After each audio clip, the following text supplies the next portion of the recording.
बहुत सारे केयर और टिप्स अपना कर भी हम अपने गुलहड़ के पौधे को सर्दियों से कैसे बचाएं। आज हम यही डिस्कशन करने वाले हैं। और जो मिली बग्स का अटैक आ चुका है, जो बीमारी लग चुकी है, उसको कैसे हटाएं। इतने सारा सब कुछ कर लिया हमने, उसके बावजूद भी वो लगे ही रहते हैं। फिर से पत्ते पीले हो रखे हैं, पत्ते पीले होके गिर जा रहे हैं, फूल छोटा हो रहा है या फ्लावरिंग नहीं कर रहा या जो भी है। ये बहुत सारी समस्याएं हमारे गुलहड़ के साथ हैं और नित्य हम कुछ न कुछ उसको देते हैं।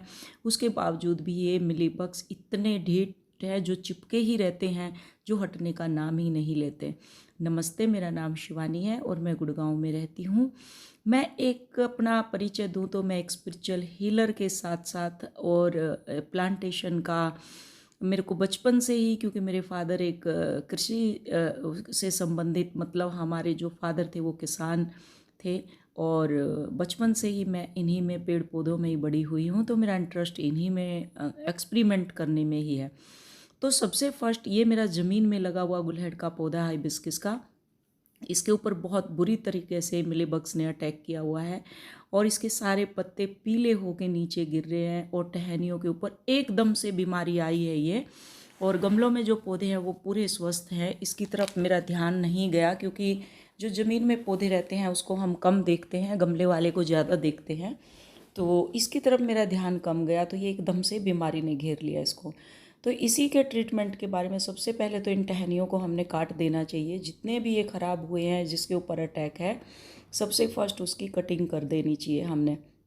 और वैसे भी अभी सर्दियाँ शुरू हो चुकी हैं, तो इस वक्त किसी भी पौधे की कटिंग नहीं होती, प्रूनिंग होती है कि जो ऊपर ऊपर नया नया पत्ता रहता है उसको आप ऊपर ऊपर से तोड़ते रहो।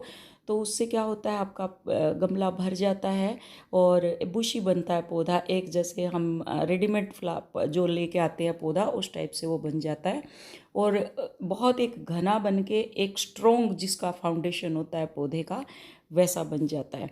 तो सबसे फर्स्ट हम एक घोल लेके आए थे जो शुरू में ही मैंने दिखाया है, उसी से हम इलाज करने वाले हैं। और दो चीज़ जो आपके किचन में अवेलेबल हैं, हम उनसे उनका इलाज करने वाले हैं। इसके ऊपर भी लगे थे, इसका मैंने ट्रीटमेंट पूरा दिखाया था, मेरे इसमें मिल जाएगा आपका वीडियो। और ये अब बिल्कुल हट चुका है, इस पर कलियाँ आने लगी हैं, अब इस पर फ्लावरिंग शुरू हो जाएगी। और ये मेरा ऑलरेडी हाइब्रिडेड है, इस पे तो चलता ही रहता है, इस पे तो कलियां आती रहती हैं और बहुत बड़ा इसका फूल खिलता है। तो वो बड़ा फूल भी हमने कैसे बनाना है, ये भी हमारे किचन में ही सारी चीज़ें अवेलेबल रहती है। अब इसके देखो कितनी बुरी कंडीशन इस पौधे की कर दी है, पत्ते बिल्कुल पीले हो चुके हैं, छोटी कलियां हो चुकी हैं। और जो इसका जो फूल है पत्तों के ऊपर भी मतलब चिपक गए हैं बुरी तरीके से। और इससे ऐसे अगर हो जाए तो घबराने की ज़रूरत नहीं है, आप उसकी ट्रिमिंग माली को बोल करके उसको आप कटवा दें।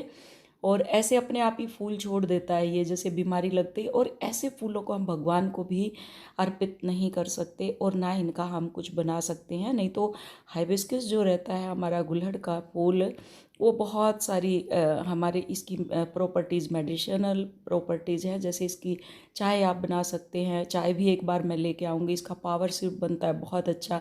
इसके फ्लावरों को कलेक्ट करके और इसको सुखा करके उसमें लेमन डाल के और आप सुखा के एक बहुत बढ़िया सा इसका आप वो बना सकते हैं, जो एक बोतल में भर के रख रख सकते हैं और टाइम टू टाइम उसको पी के, पावर सिरप बोलते हैं। और इसको आप बना सकते हैं बहुत अच्छे से। तो हम आज बात करने वाले हैं उसकी मिलेबग्स की। तो ये नीम है बहुत सारी, क्योंकि मेरा ये ज़मीन में लगा हुआ है, तो बहुत सारी क्वांटिटी में हमें नीम लेके आना है। फ्रेश वाला नीम हमें लेकर के आना है। और इसका जैसे मेरा बहुत बड़ा पेड़ है तो मुझे बहुत ज़्यादा पत्ते चाहिएंगे। उसके अंदर हमें दो चीज़ें और मिलानी है जो हमारी किचन में ही अवेलेबल रहती हैं। एक रहती है उसमें जो इनो, और दूसरा हमारा बाथरूम से रिलेटेड है, वो है हमारा शैम्पू।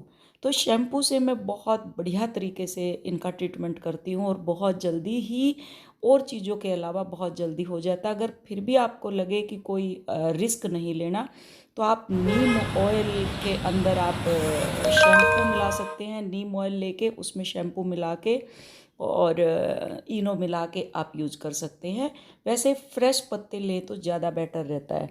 फ्रेश पत्तों में क्या होता है, एकदम कड़वापन रहता है और बहुत जल्दी वो जा करके सीधा उसके ऊपर अटैक करता है। तो इसमें मैंने पूरा एक मिट्टी की गुड़ाई करके और बहुत अच्छे से एक लेयर बना करके, और फिर इसके अंदर मैंने ये नीम का और तीनों चीज़ों का मिश्रण मैंने डाला है ज़मीन के अंदर खोद के। और उसके बाद फिर इसके ऊपर हमने स्प्रे, तो हम सिर्फ खाली पानी की कर सकते हैं। और दूसरे अगर कोई और भी फ्लावर आपके पास है, जैसे अब सर्दियों के हैं, तो इनके अंदर भी आप स्प्रे कर सकते हैं, जो भी फंजीसाइड होगी वो हट जाएगी।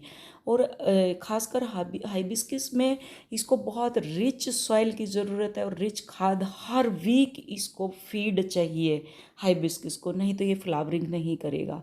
पत्ते पीले हो जाएंगे, फूल छोटा आएगा या फूल आएगा ही नहीं, या कलियां नहीं आएगी या डोरमेंसी में चला जाएगा। मतलब फूल आने, एक बार फूल दे देगा उसके बाद ख़त्म, फिर आप सोचेंगे क्यों नहीं दे रहा। तो इसको हर वीक रिच सॉइल, जो रिच खाद है वो चाहिए, जो आपके किचन में ही अवेलेबल है। चाय पत्ती को आप दे सकते हैं। जो आपकी वेजिटेबल, मैंने बहुत अच्छे फर्टिलाइज़र बनाए हुए हैं, मेरी वीडियो में हैं, इसी में सीरीज़ में, तो आप उसको भी यूज कर सकती हैं इसके अंदर। और आपका जो चाय पत्ती हो गया, प्याज, जो आलू प्याज के छिलके से, मशरूम हो गई आपकी, इन सब चीज़ों से आप इसको बहुत अच्छा सा एक फर्टिलाइज़र आप दे करके आप इनको हर हफ्ते आपको कुछ ना कुछ इसको फीड कराना है। तो बताना मेरी वीडियो कैसी लगी। थैंक यू सो मच मेरी वीडियो देखने के लिए। थैंक यू, आभार आप।